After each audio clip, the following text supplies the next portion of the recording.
Hello students, एक बार फिर से स्वागत है आपका प्राइमरी क्लासेस में। आज हम एक्सरसाइज 30 न्यूमरेटर एंड डिनोमिनेटर के बारे में समझेंगे।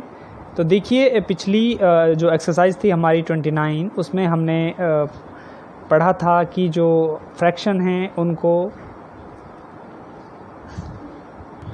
उनको एक शेप में किस तरीके से रिप्रेजेंट करते हैं, ठीक है ना। तो आज हम न्यूमरेटर एंड डिनोमिनेटर के बारे में पढ़ेंगे। इसके साथ ही हम आपको बताएंगे कि आज जो फ्रैक्शन है उसको एक लाइन के तौर पे हम किस तरीके से रिप्रेजेंट कर सकते हैं। तो देखिए, सबसे पहले हम बात करते हैं इनकी कि न्यूमरेटर एंड डिनोमिनेटर होते क्या हैं।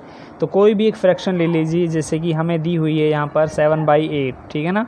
ये एक फ्रैक्शन दी हुई है, तो इसमें जो न्यूमरेटर है हमारा वो 7 होगा, ठीक है ना। ये जो 7 है हमारा, ये क्या कहलाएगा, ये हमारा कहलाएगा न्यूमरेटर, ठीक है। और जो ये 8 है हमारा, यानी कि जो नीचे वाली जो संख्या होती है इसकी, वो कहलाती है डिनोमिनेटर।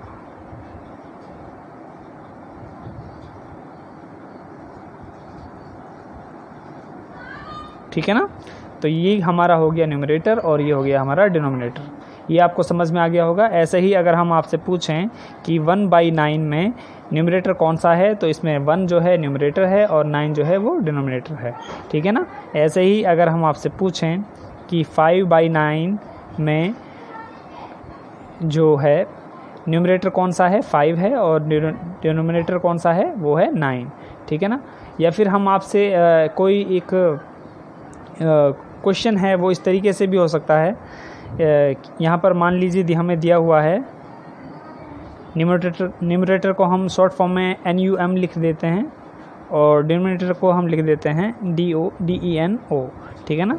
तो देखिए, न्यूमरेटर जो है हमारा मान लीजिए 7 है और डिनोमिनेटर है हमारा 9, ठीक है ना। तो हम इनको किस तरीके से फ्रैक्शन के तौर पर रिप्रेजेंट करेंगे। तो देखिए, जो हमें पता है कि न्यूमरेटर है वो 7 जो है वो ऊपर आएगा और जो 9 है वो नीचे लिखा जाएगा, ठीक है ना। तो इसको हम इस तरीके से रिप्रेजेंट करेंगे। ये चीज़ आपको क्लियर हो गई होगी। अब बात करते हैं हम कि एक फ्रैक्शन को अंडरलाइन के तौर पे किस तरीके से रिप्रेजेंट करते हैं। तो देखिए, यहाँ पर एक क्वेश्चन से हम इसको समझेंगे। Represent 3/7 on the number line, ठीक है ना। यानी कि हमें 3/7 को एक नंबर लाइन में हमें लाइन सेगमेंट लेकर और उसके बाद उसको रिप्रेजेंट करना है फ्रैक्शन के तौर पे। तो देखिए, हमने शेप को जिस तरीके से समझा था, फॉर एग्जांपल हम मान लेते हैं कि एक हमें रेक्टेंगल शेप दी हुई थी और उसमें हमें 7 इक्वल पार्ट में उसे शेप को डिवाइड किया हुआ था, जैसे कि 1 2 3 4 5 6 7। ये 1 2 3 4 5 6 7, ये 7 इक्वल पार्ट्स में डिवाइड किया हुआ था। अब अगर हमें इसे रिप्रेजेंट करना था 3/7 में, तो हम इसमें जैसे कि हमें ये जो 3 बॉक्सेस हैं उनको शेड में करना था। तो ये हम रिप्रेजेंट कर रहे हैं कि भाई ये जो है फ्रैक्शन है, ये बन रही है हमारी 3/7। लेकिन अब हमें इसे लाइन सेगमेंट के तौर पे हम इसे रिप्रेजेंट करेंगे।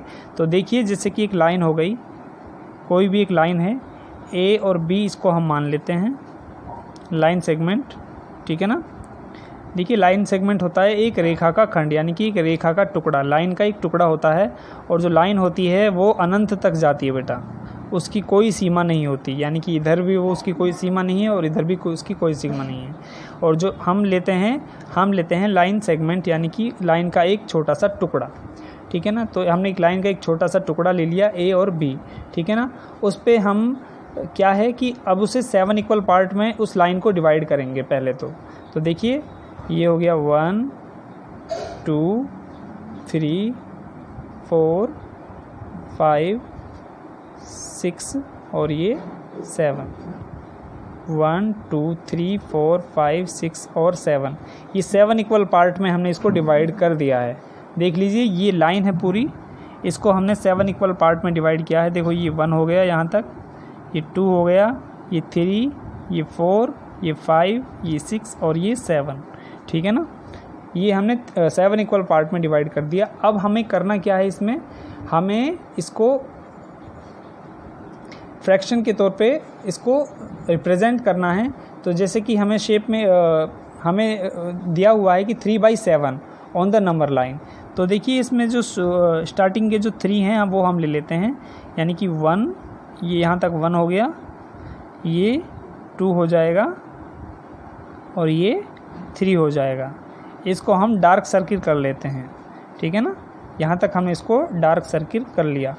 इसका मतलब कि इस लाइन का, इस पूरी लाइन का, ठीक है ना, इस पूरी यहाँ से ए से लेकर बी तक ये पूरे 7 इक्वल पार्ट में था, और यहाँ तक इसका जो पार्ट है वो कितना होगा, वो 3 को रिप्रेजेंट करेगा, ठीक है ना। ये रिप्रेजेंट करेगा यहाँ तक 3/7 को, यानी कि ये 7 इक्वल पार्ट का कौन सा हिस्सा है, 3/7 हिस्सा है, ठीक है ना। तो इसे हम कह सकते हैं कि ये जो हिस्सा है 3/7 है। अगर मान लीजिए हमें 4/7 को रिप्रेजेंट करना होता तो यहाँ पर हम इसको यहाँ तक कर देते, ठीक है ना। तो यानी कि ये इस लाइन का 7 इक्वल पार्ट में जिस लाइन को हमने डिवाइड किया था, ये इस लाइन का 4/7 हिस्सा था, ठीक है ना। अगर हम इसे यहाँ तक रिप्रेजेंट करते तो ये हो गया इसका 5/7, ये 5/7 हिस्सा था, यानी कि 5/7 इसको हम रिप्रेजेंट कर रहे हैं। तो एक और देख लेते हैं, एक और क्वेश्चन देखिए। इसमें एक लाइन दी हुई है, उसमें लाइन सेगमेंट दिया हुआ है O और A, ठीक है ना। और O और A के बीच में एक लाइन सेगमेंट है O एंड B, ठीक है ना, O एंड B। तो ये O एंड B की इसमें हमसे पूछा है कि right the fraction represent by the line segment OB। तो हमें वो फ्रैक्शन लिखनी है जो इसको रिप्रेजेंट करता है O एंड B को। तो देखिए इसमें हमें सबसे पहले देखना ये है कि जो O और A है वो कितने इक्वल पार्ट्स में डिवाइड हमने इस लाइन सेगमेंट को कर रखा है। तो देखिए ये कर रखा है हमने 1 2 3 4 5 6 7 8 एंड 9, यानी कि 9 इक्वल पार्ट्स में हमने O से लेकर A तक इस लाइन सेगमेंट को डिवाइड कर रखा है। अब हमें बताना है कि O एंड B तक जो फ्रैक्शन है वो कितनी कौन सी फ्रैक्शन को रिप्रेजेंट कर रही है। तो हमें पता है कि जो 9 इक्वल पार्ट्स में टोटल हमने इस लाइन सेगमेंट को डिवाइड कर रखा है। अब O एंड B को हमें देखना है कि देखिए कितने इक्वल पार्ट्स में इसको हमने दिखाया है।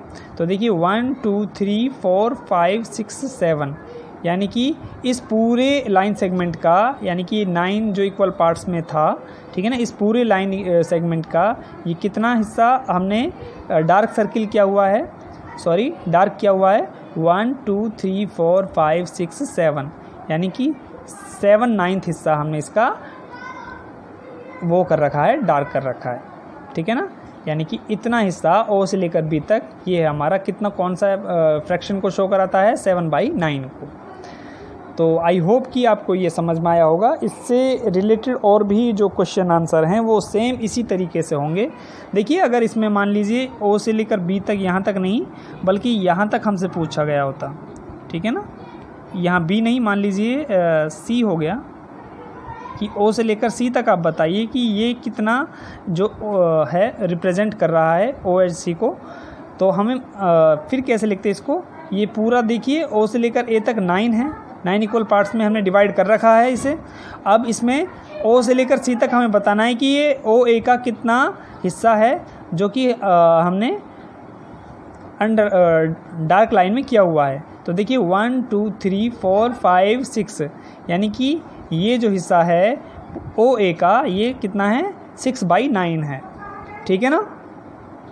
इसी तरीके से अगर हमसे पूछा गया होता, जैसे कि हमसे पूछा गया था कि O और A के बीच में O और T मान लीजिए यहाँ तक, ठीक है ना, कि इसको रिप्रेजेंट करो फ्रैक्शन के तौर पे। तो देखिए कितना है ये 1 2 3 4, ठीक है ना, यानी कि ये OA का कितना है, 4/9 हिस्सा है, यानी कि 4/9 हिस्सा है, ठीक है।